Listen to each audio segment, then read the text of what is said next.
ice-crackling Juno morning, early before the dawn. You can smell the cold, colors awash of gray, green, white mostly. The heart of a Juno winter. In my satchel, a thermos of hot coffee, binoculars, a blanket, my notebook. Park at Skater's Cabin, set out walking into the frozen whiteness of Mendenhall Lake.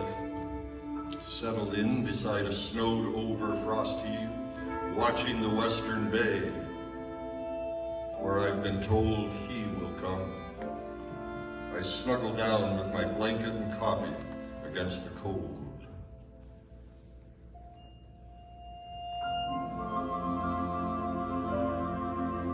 Perfect winter cold. Perfect winter silence. Perfect.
Western Bay.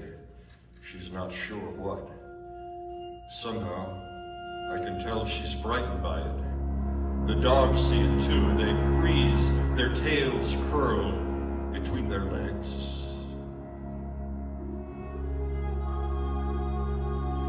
Now, he comes into my sight. Black, jet black on the white snow. Like a vision, like a dream, like a ghost. Something ancient about him, primordial, otherworldly, or something profoundly of this world, but not the human world.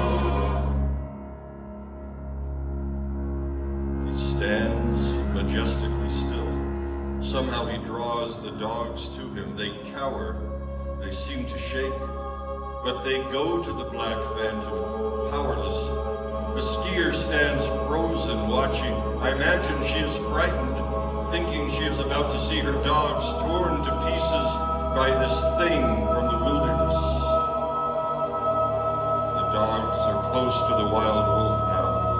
I can see he is twice as big as the shepherd. He touches his nose to theirs, tail straight out, a canine greeting. And suddenly, he romps.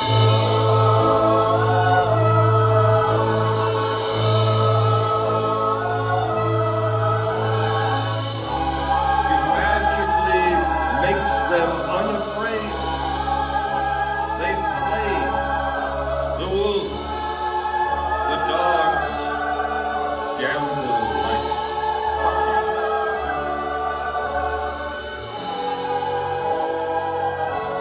The wild,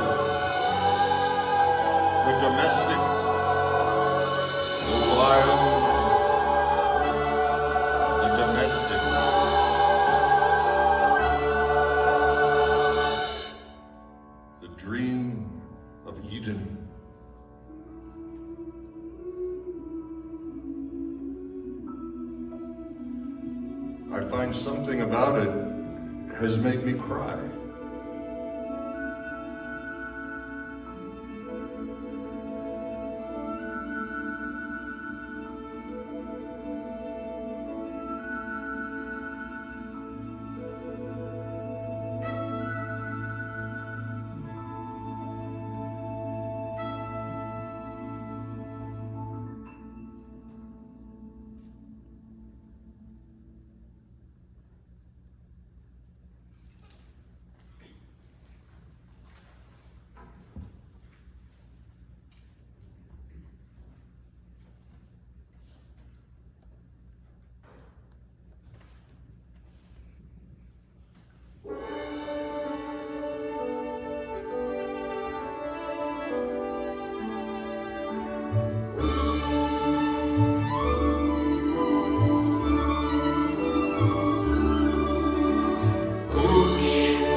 Ooch, clan symbol of the mighty Kadwantan, a heroic figure in the mythology.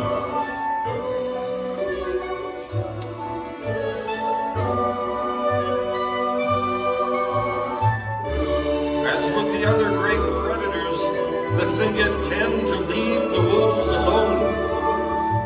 They just leave them alone.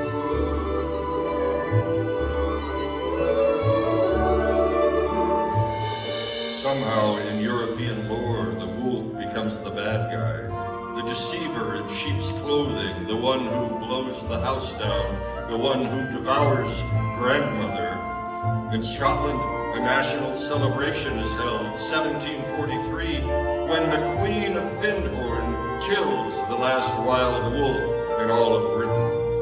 In Germany, they whisper about werewolves, men who turn into wolves on a full moon, go out at night and do horrible things.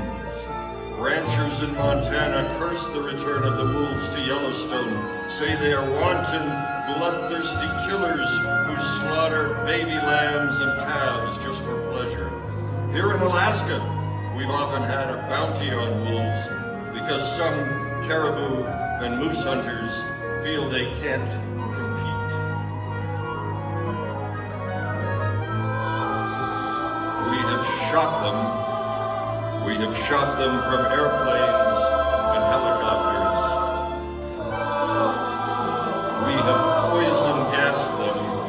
We have poison gassed the pups in their dens. We have trapped them. We have trapped them in Denali Park.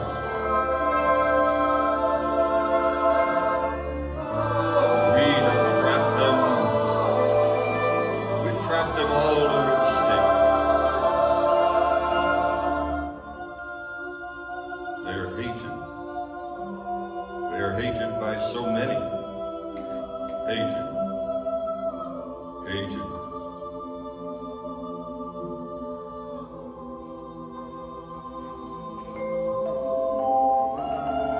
Could it be because they're related to our dogs?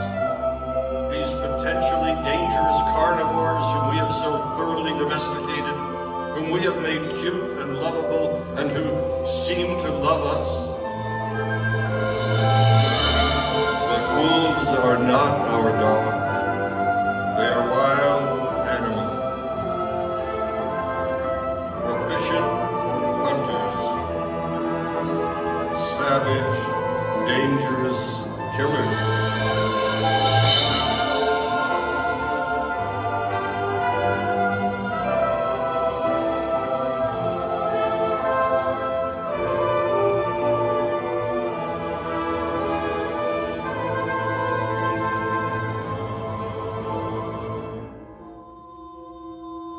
They can't love us, can they?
For some reason refers to him as that Romeo wolf. Oh, Romeo, oh, Romeo. She and her husband Nick have a home right on Mendenhall Lake and are among the first of us to see the lone black wolf who appears at dawn on the frozen whiteness.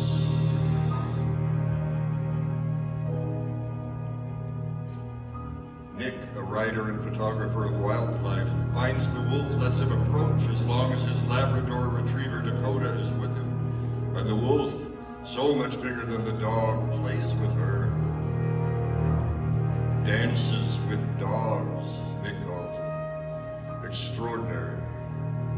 Beautiful.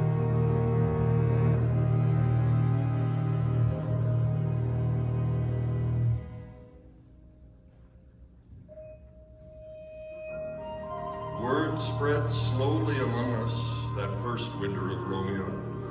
The dog walkers discovered him.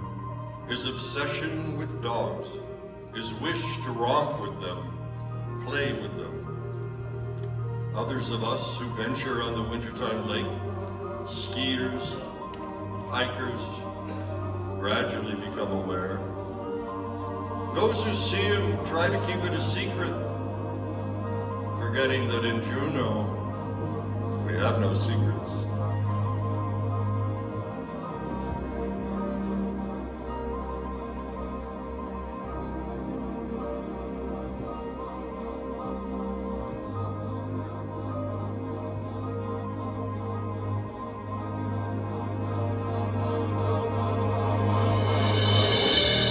That Romeo wolf, she calls him that Romeo wolf.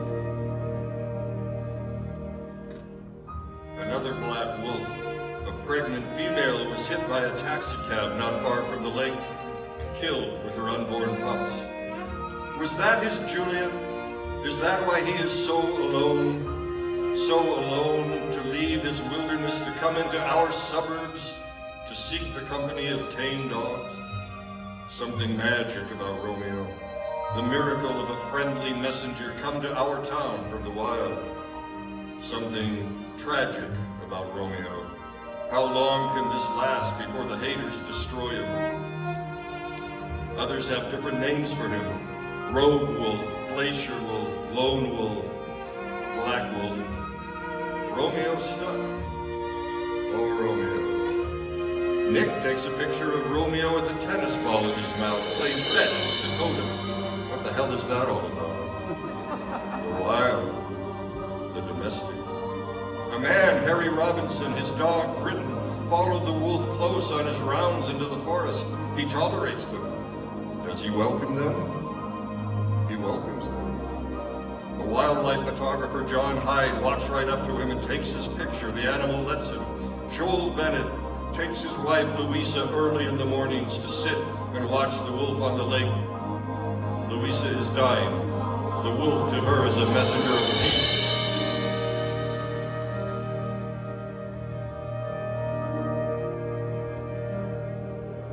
Nobody feeds him. Nobody tries to make a pet out of him.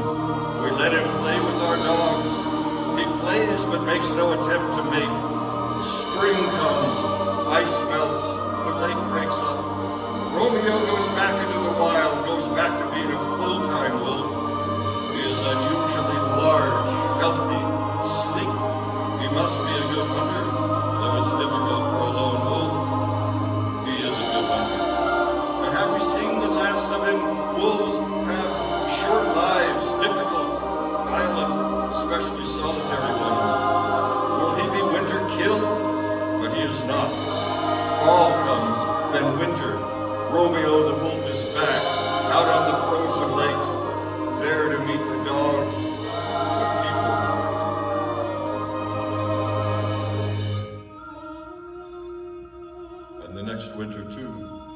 the next 3 winters too. His fame spreads to everyone in Juneau, to the world beyond. Nick calls it a circus of people with dogs. Too many of us.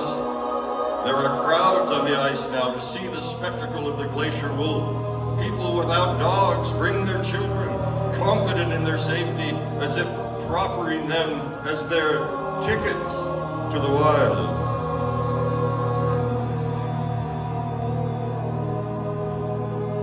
The newspaper publishes stories, photos.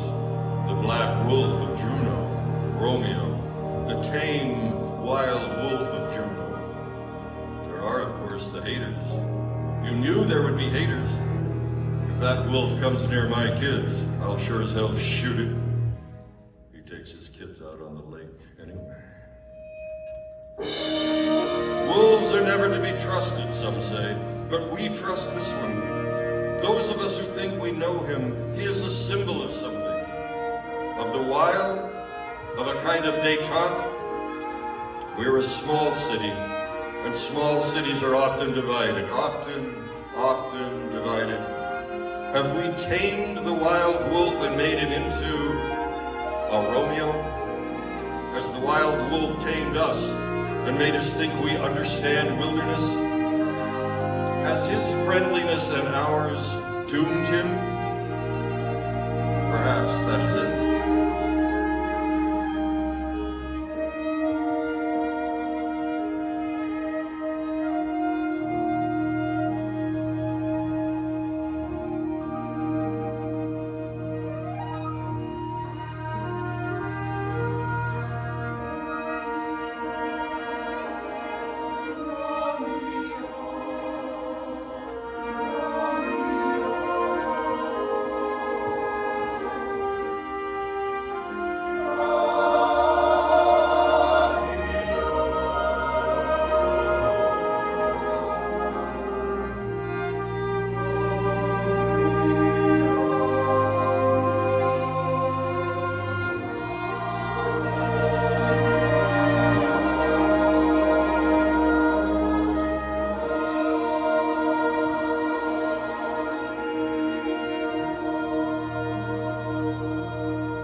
Sung the names of some who love him.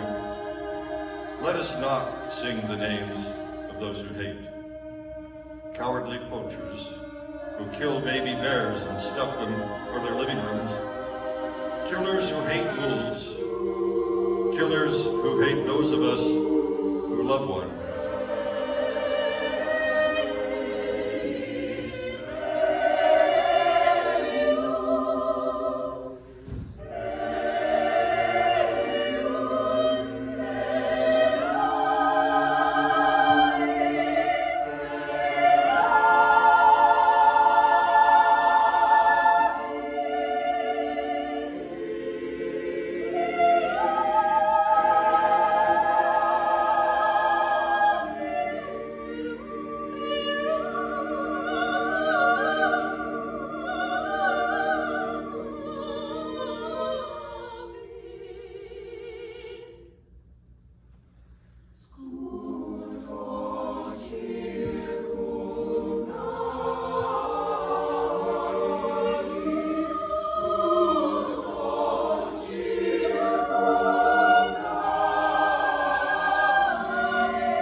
Though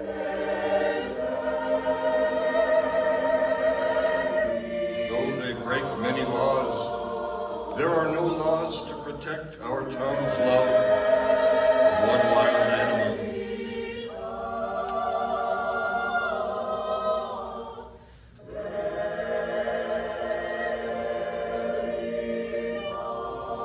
There are no laws to protect our tongue's love of one wild animal.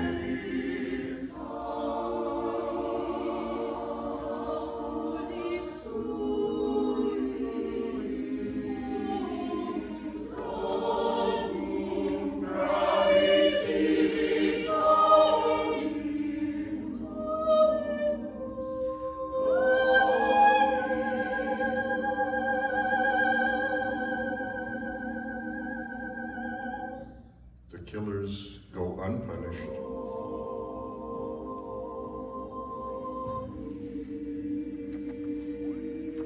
Romeo is dead.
on the shores of Mendenhall Lake. It shows our Romeo and says, the spirit of Juno's friendly black wolf lives on in this wild place. And it is a wild place still. The skiers still cross the frozen water in winter. The woods are still dark and mysterious and silent. The glacier still cracks and calves and inexorably still recedes. Our town is still huddled between the sea and the mountains. We see eagles, whales, bears, sea lions, wolves sometimes. Sometimes we see wolves. And we huddled in our warm houses with all the accoutrements of the modern world.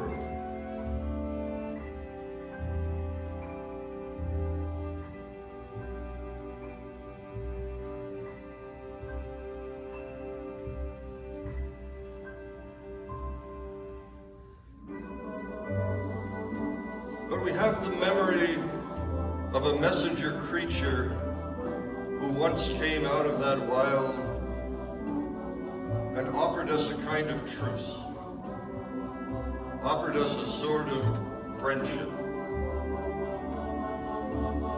A friendship. We cannot pretend to understand what it meant, nor understand him, but the experience changed us somehow. Romeo, the black wolf, ooch.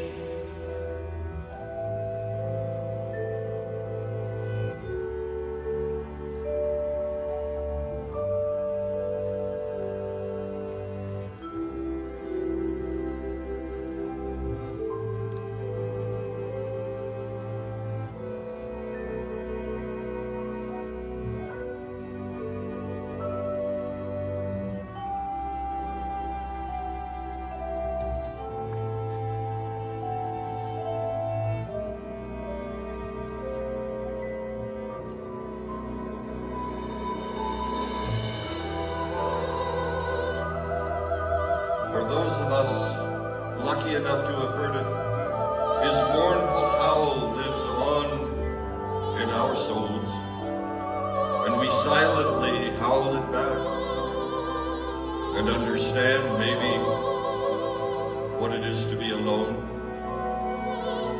to be a stranger in a strange land.